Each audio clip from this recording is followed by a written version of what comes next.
Okay, yeah, hi, I'm Jesse Schell, CEO of Schell Games and Distinguished Professor of Entertainment Technology at Carnegie Mellon University.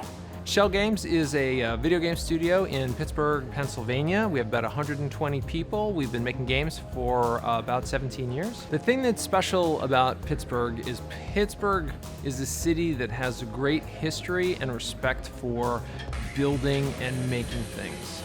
And not just making one-off things, but mass-producing things that are going to be useful to people all over the world. That's kind of Pittsburgh's history and heritage. Building software that can be distributed and sent everywhere, that is kind of robust and of high quality, it fits in really well with the Pittsburgh ethos. One of the principles for the studio is diversity makes us strong. And that's certainly true for cultural diversity, but it's also true for us for diversity of projects. Similarly, multiple different technologies and multiple different platforms. Experimentation is hugely important for us as a studio because, building games is about building new games. You got to have new things. That's what everybody wants. No one says, I'm going to go out to buy an old game. No, I'm going to go and buy a new game. That's what people want. We do a thing here once a year called Jam Week, where everything stops at the studio. All of our work for hire projects, all of that stops. And for 1 week, everybody in the studio just works on passion projects, something they're excited about. So yeah, you have to make room to try new things, or new things aren't going to happen.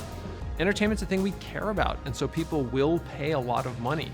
They will pay hundreds of dollars for things that they find engaging and interesting and entertaining. And so that means that often new technologies begin as forms of entertainment. We have done a lot of VR titles at this point. I believe we've shipped, 15 of them. Our most successful one so far has been I Expect You to Die, which is where you are put in a series of death traps by an evil villain, and you need to find ways to kind of MacGyver your way through them and out of them. Got a lot of notoriety, a lot of awards, and a lot of sales, and it's continued to do well. And we've continued to add to the game and grow the game. But the new one is a sword fighting game called Until You Fall, which is all about the excitement of melee combat and using just sort of using your body in order to kind of have sword fighting. I sometimes think of it like we hypnotize you into using your own muscles in order to create the feeling of impact.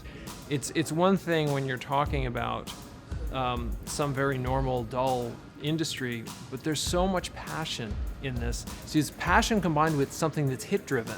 Because it's hit-driven, you can have, two women in Iowa come up with a game concept, and suddenly it's a massive hit, and next thing you know, they're running a company that's got 500 people in it, and there's nobody to tell them how to do it right or wrong. Sometimes I joke that running a company is like parenting. As long as you're not breaking the laws, you can do whatever you want.